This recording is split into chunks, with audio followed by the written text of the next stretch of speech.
అప్పు తీసుకున్న మాట నిజమా? నిజం. తీర్చని మాట నిజమా? నిజమే. ఎందుకు తీర్చలేదు? తీర్చలేక.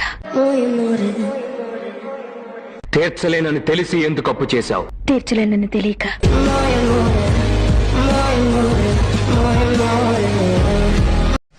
ఇయర్ రింగ్స్ చాలా బాగున్నాయి.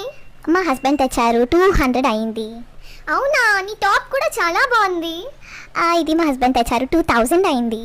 వావ్, నీ ఫోన్ ఇంకా బాగుంది. అది కూడా మా హస్బెండ్ తెచ్చారు, 20,000 అయింది. వావ్, మీ హస్బెండ్ ఎంత మంచివారే. అది మా డాడీ తెచ్చారు, 20 lakhs అయింది. బాబాయ్, ఈ ఫోన్ పే పేటిఎం వచ్చిన దగ్గర నుండి ఎవ్వరు లాస్ అయ్యారో నాకు తెలియదు గాని నేను మాత్రం బాగా లాస్ అయ్యాను. ఫోన్ పే పేటిఎంలు వచ్చిన తర్వాత అందరికి బానే ఉంది కదమ్మా, నువ్వెందుకు లాస్ అయ్యావు? ఈ ఫోన్ పే పేటిఎం లేనప్పుడు మా ఆయన జేబీలో 100-50 దొరికేది బాబాయ్. ఇప్పుడు ఒక్క రూపాయి కూడా దొరకట్లేదు. నీకోటి తెలుసా, పక్కా నేను పోయిన జన్మలో పుణ్యం చేసుకుని ఉంటా. ఎందుకు? నువ్వు నాకు దొరికావు కదా. మరి నేనేం పాపం చేసుకున్నా? నీకోటి తెలుసా, పక్కా నేను పోయిన జన్మలో పుణ్యం చేసుకుని ఉంటా. ఎందుకు? నువ్వు నాకు దొరికావు కదా. మరి నేనేం పాపం చేసుకున్నా? ఏ స్కూల్ మీది? ఏ స్కూల్? ఏ క్లాస్ నువ్వు? మరి క్లాస్ అన్నా గుర్తున్నా? Second class.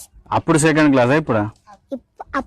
ఇప్పుడు ఎంత పట్టినావు? మరి ఇప్పుడెంత?